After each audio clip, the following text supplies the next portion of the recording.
Assalamualaikum warahmatullahi wabarakatuh.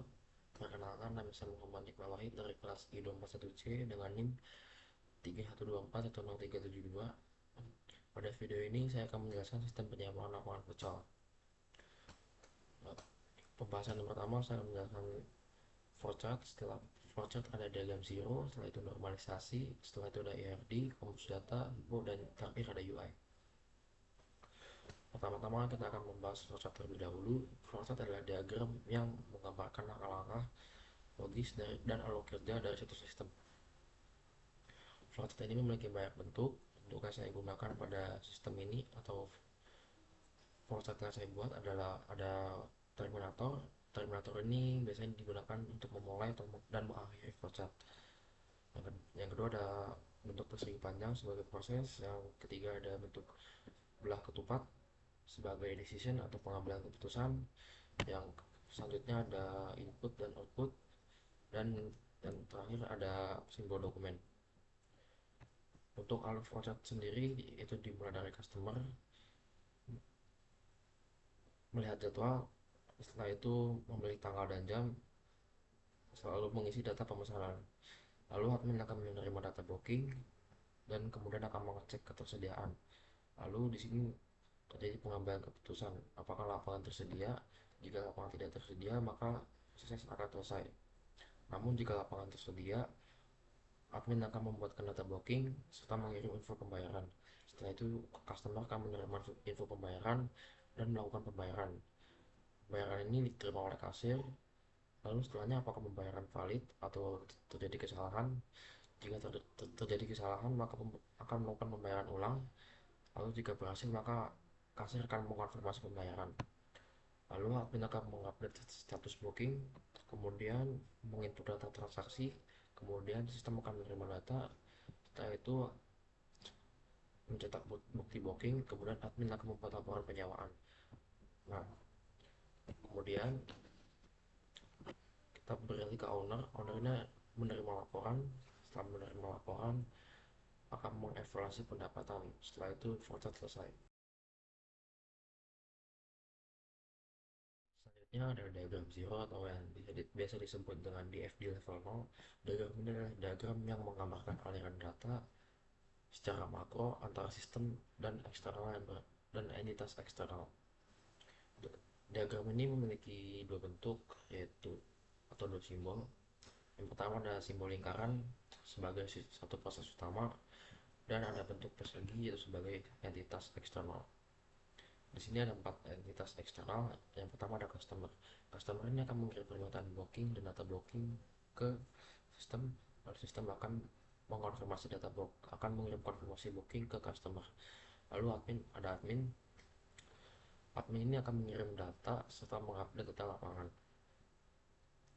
Lalu yang ketiga ada kasir. Kasir ini akan mengirim data pembayaran ke sistem. Lalu sistem akan mengirim info tagihan dan bukti pembayaran ke kasir. Lalu yang keempat ada owner. Owner ini mengirim permintaan laporan.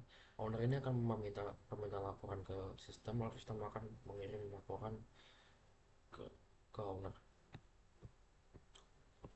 Lalu selanjutnya ada DFD level 1, di mana pengembangan dari level 0. Jika level 0 itu terdiri dari satu proses, maka di level 1 ini bisa terjadi lebih dari satu proses. Di sistem penyewaan lapangan futsal ini terjadi ada empat proses. Yang pertama ada pengelola booking, pengelola pembayaran, update status, dan yang terakhir ada buat laporan. Yang pertama itu ada kelola booking. Customer akan mengirim data booking ke sistem dan admin akan mengirim data laporan ke sistem. Lalu sistem akan menyimpan data konfirmasi booking, data booking, serta data lapangan ke dalam data storage. Lalu yang kedua ada kelola pembayaran.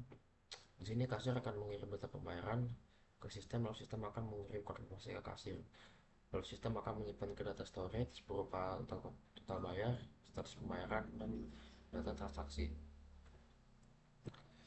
Yang selanjutnya ada update status booking, di mana ini akan dikirim ke data storage, update pembayaran, dan update booking. Yang keempat ada buat laporan, di mana laporan ini diambil dari data storage booking dan data storage data pembayaran. lalu data ini dikirim ke owner berupa laporan. Penjelasan yang selanjutnya ada normalisasi. Normalisasi adalah teknik pengelompokan atribut data agar database kita terhindar dari redundansi atau data ganda serta menjaga data agar tetap konsisten. Untuk penyajiannya berupa tabel terstruktur. Prosesnya dibagi menjadi 3 tahap. Pada tabel normal pertama, semua data penyewaan lapangan futsal digabungkan dalam satu tabel besar seperti ini. Dan ini masih bercampur aduk. Kemudian pada tabel normal yang kedua, kita mulai memecahnya menjadi beberapa bagian dan membuatnya terpisah berdasarkan fungsi utama atau primary key-nya, yaitu tabel customer, lapangan, booking, dan pembayaran. Yang terakhir ada tabel norma ketiga. Kita menyempurnakannya dengan menghilangkan ketergantungan transaksi serta menambahkan tabel laporan yang menghubungkan semua transaksi agar tabel norma ketiga ini siap dipakai di dalam database. Tapi kita visualisasikan hubungan antar tabel tersebut lewat IRD atau Entity Relationship Diagram. IRD ini digunakan untuk memodelkan struktur data dan relasi antar entitas bisnis. Bentuk yang digunakan adalah persegi panjang untuk entitas, belah ketupat untuk hubungan atau relasi, serta garis yang menyertakan kardinalitas seperti angka 1 atau huruf M yang berarti many atau banyak.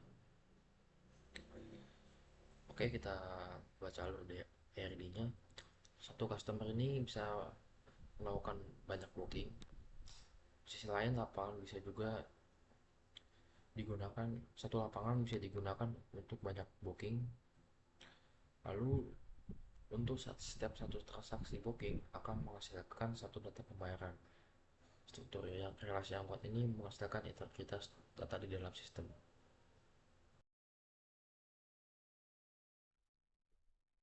Nah, data kamus data adalah penjelasan tertulis dan detail mengenai isi database yang disajikan dalam bentuk tabel spesifikasi teks.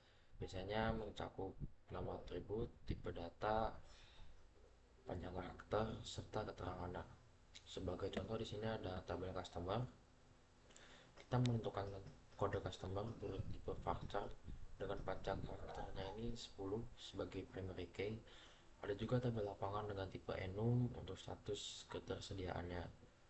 Begitu pula pada tabel booking, pembayaran, serta laporan, di mana semua tipe data seperti date, time, desimal, hingga penambatan foreign key didefinisikan secara mendetail. Kamus data inilah yang menjadi cetak biru untuk teknis database kita. Yang selanjutnya ada yang selanjutnya ada HIPPO, hierarki input proses output, di mana HIPPO ini digunakan untuk menggambarkan hierarki fungsi-fungsi atau modul-modul yang ada di dalam sistem secara terstruktur. Bentuk diagramnya menyerupai struktur organisasi atau pohon yang menurun, di mana setiap kotak ini memiliki fungsi dan menu spesifik. Pada tingkat teratas, kita terdapat sistem utama kita, atau di bawahnya dipecah lagi menjadi beberapa sistem. Contohnya ada kelola booking, kelola pembayaran, update status, dan ada buat laporan. Nah, di sistem yang pertama ini ada mudah dipecah lagi menjadi beberapa bagian. Bisa pertama adalah lihat jadwal, isi booking, dan cek ketersediaan. Dan di kalau pembayaran pun dipecah lagi menjadi 3 bagian. Ada terima bayar, validasi bayar, dan konfirmasi bayar. Di update status ini juga dipecah lagi menjadi 3. Ada update booking, input transaksi, cetak bukti, dan yang keempat ada buat laporan. Ini dipecah menjadi 3 juga. Ada rekap data, buat laporan, dan kirim ke owner.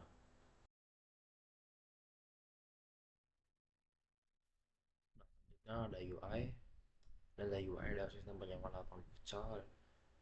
Di sini kita berada di menu dashboard. Selain dashboard juga ada menu booking, pembayaran, terus laporan, dan lapangan. Di dashboard ini kita akan melihat ada berapa total booking yang dilakukan pada bulan ini, kemudian pendapatan yang kita dapatkan di bulan ini, serta ada jumlah lapangan yang aktif dan ada jumlah customer yang membayar booking. Dan inilah data booking terbaru dalam bentuk tabel. Nah, di menu booking ini terdapat beberapa pilihan lapangan, lapangan A sampai C. Lalu di sini ada mengisi informasi pelanggan, dimulai dari nama customer, nomor handphone, tanggal booking, jam main, durasi sampai dengan alamat. Setelah itu kita akan masuk ke menu pembayaran. Di sini ada jenis lapangan yang dipilih, durasi, dan tanggal, serta total pembayaran. Dan di sini dapat beberapa metode pembayaran, dimulai dari tunai, transfer, hingga pakai QRIS. Di sini adalah menu laporan penyewaan. Di sini terdapat beberapa informasi mengenai laporan penyewaan, ada total booking, ada jumlah booking yang sudah lunas, ada yang beberapa booking yang dibatalkan, dan ada pendapatan. Dan sini adalah ringkasan lapangan. Jadi ini ada informasi mengenai dari setiap lapangan, ada berapa booking dari setiap lapangan, jamnya, serta pendapatan dari setiap lapangan.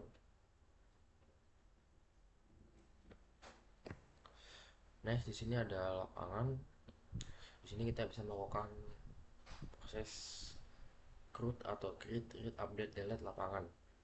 Kita bisa menambah, mengedit, maupun menghapus lapangan. Mungkin hanya itu yang bisa saya sampaikan. Kurang lebihnya mohon maaf. Bila taufiq wal hidayah. Wassalamualaikum warahmatullahi wabarakatuh.